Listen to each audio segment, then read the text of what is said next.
Ayan, nakaluto nga po pala tayo ng palipit na suso o tinatawag na susong palipit. Ito po pala ay ginataan. Tara at eto po tayo sa paghahanda. Ito po yung nabili ko. Meron po itong 1 kilo. Ayan po at nilinis ko na po yan. Syempre yan po ay binrush ko pa para maalis po yung mga putik-putik. Ayan, nakita nyo naman po sinipilyo ko pa kasi po yan po ay sa ilalim po ng mga putik yan kinukuha. Kaya po kailangan linisin nating mabuti. At yan po ay sinipilyo ko na.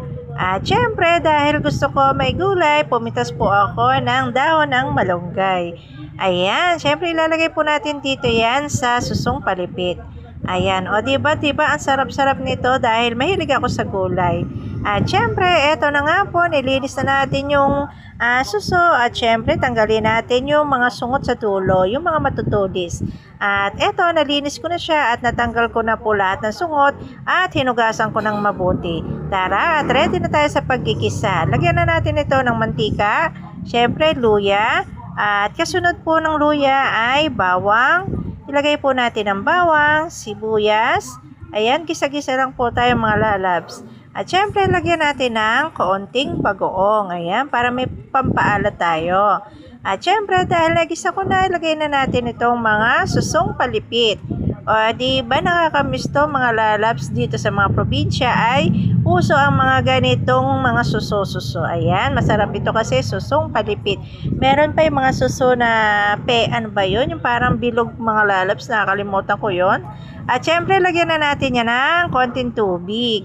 Ayan, syempre dyan po sa konting tubig, pinakaluan ko na po yan, nilagyan ko ng sili, at dahil kumukulo na po, lagyan na po natin ng malunggay. Ayan, syempre lutuin natin ng bagya itong malunggay, at mamaya isusunod naman natin yung pinakagata.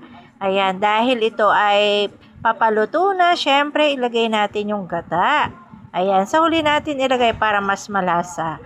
At lagyan natin ng pampalasa na seasoning. Ayan, o diba ang sarap nitong sabaw o ang lapot-lapot mga lalabs.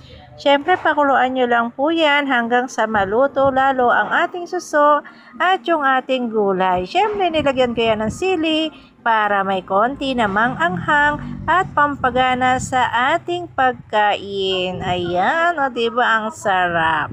Fresh na fresh po yan, yung malunggay dahil bagong pitas dito sa ating likod bahay. O yun lang, subscribe and share. Bye-bye!